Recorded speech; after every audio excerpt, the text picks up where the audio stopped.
Pemirsa, tim relawan Jokowi Maruf Amin melaporkan politikus Partai Demokrat Andi Arief ke Barreskrim Polri. Andi dilaporkan atas dugaan penyebaran informasi hoaks mengenai 7 kontainer surat suara yang sudah dicoblos di Tanjung Priok, Jakarta.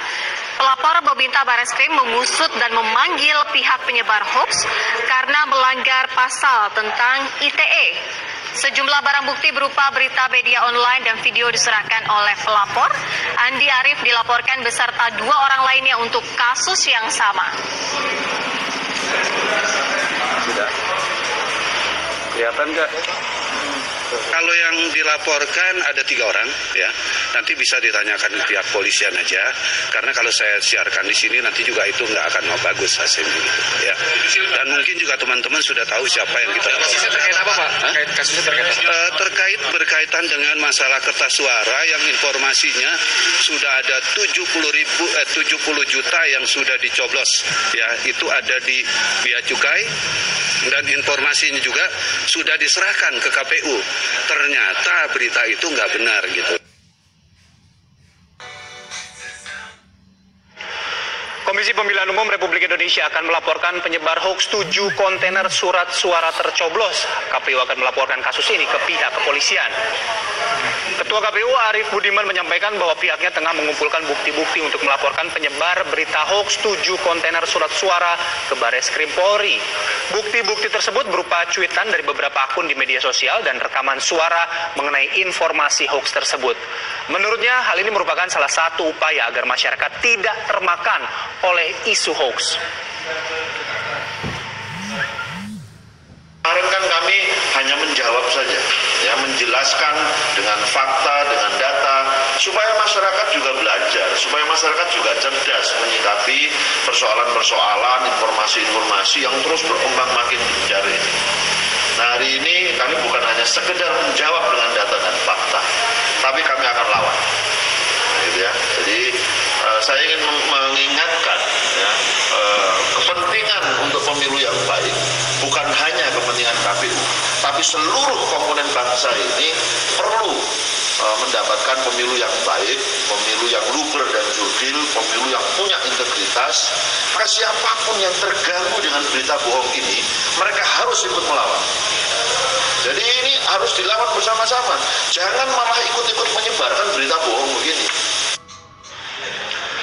Ketua KPU Arief Budiman mendatangi Barreskrim Mabes Polri. Kita akan menyimak informasi langsung dari rekan kami, ada Rey Farandi di sana. Rey.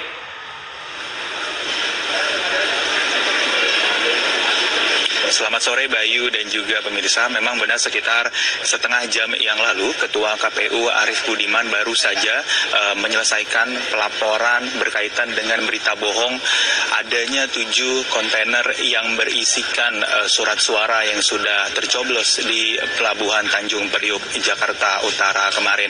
Arief Budiman ditemani oleh Komisioner Bawaslu melaporkan penyebaran berita bohong ini atau hoax ke Barreskrim Mabes Polri dan diterima oleh Kabareskrim Mabes Polri Komjen Pol Arief Sulistianto. Dan dalam keterangan yang diberikan Arief Budiman setelah selesai menyerahkan laporannya, pihaknya menjelaskan bahwa KPU sudah berusaha untuk menyelenggarakan pemilu ini secara luber dan juga jurdil, dan selanjutnya pihaknya akan menyerahkan kelanjutan kasus penyebaran berita bohong ini kepada pihak kepolisian atau dalam hal ini adalah Barreskrim Mabes Polri. Dan juga Kabareskrim Mabes Polri Komjen Pol Arief Sulistianto juga mengatakan pihaknya akan terus bekerja, akan mencari siapa pelaku penyebaran dan juga akan mencari siapa-siapa saja nantinya yang akan diamankan oleh pihak kepolisian. Dan berikut adalah keterangan dari Ketua KPU Arief Budiman. KPU sudah bertemu dengan Kabareskrim langsung. KPU sudah menyampaikan apa yang menjadi kepentingannya, keperluannya agar pelaku penyebar hoax itu bisa segera ditangkap dengan harapan pemilu kita sampai dengan nanti penetapan hasil pemilu bisa berjalan, berlangsung, luber dan jurdil, tidak ada gangguan-gangguan yang seharusnya itu tidak bisa mengganggu ketenangan masyarakat supaya pemilu ini tetap lancar, aman dan damai. Sebelumnya pada pagi hari tadi, salah satu relawan dari pasangan calon presiden Jokowi Ma'ruf juga melaporkan politisi Partai Demokrat Andi Arief ke Bareskrim Mabes Polri dengan memberikan ataupun menyertakan barang bukti, yakni gambar dari berita online dan juga rekaman suara yang disebarkan melalui pesan berantai. Selain itu, siang tadi juga Menteri Dalam Negeri Cahyokumolo juga sempat berkonsultasi dengan Bareskrim Mabes Polri dan sangat menyayangkan bahwa adanya penyebaran berita hoax ini yang berkaitan dengan adanya 7 kontainer berisikan surat suara yang sudah tercoblos, dan pihaknya berharap bahwa pihak kepolisian dapat bekerja dengan baik dan dapat mengamankan ataupun menangkap pelaku-pelaku, baik pelaku pertama penyebaran maupun pelaku yang ikut menyebarkan sehingga akhirnya berita bohong ini tersebar secara luas. Untuk sementara demikian dari Bareskrim Mabes Polri, kembali ke Anda di studio. Ray Farandi, informasi langsung dari Bareskrim Mabes Polri. Dan kini kita akan berbincang dengan Kasubdit Komunikasi Publikasi Bea Cukai Denny Surjantoro untuk mengetahui perihal hoax surat suara dicoblos. Selamat sore Pak Denny. Selamat sore Pak Denny. Selamat sore Mas Bayu dan Mbak Sira. Ya. Selamat sore. Pak Denny, jadi sebenarnya temuan Bea Cukai tadi malam itu apa saja Pak? Sebetulnya tidak ada temuan ya, karena kita lihat atas beredaran isu itu langsung kita lakukan pengecekan kebenarannya, dan ternyata memang berita itu tidak benar. Jadi kita pastikan itu hoax. Sampai saat ini belum kita temukan apa yang beredar atas isu tersebut. Oke.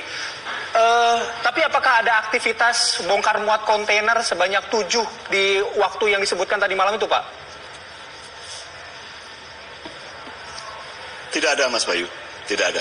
Ya. Di hasil pengamatan kita tidak ada. Lalu mengenai rekaman suara yang menyatakan bahwa ada 7 kontainer surat suara yang sudah dicoblos berada di Pelabuhan Tanjung Priok itu Pak?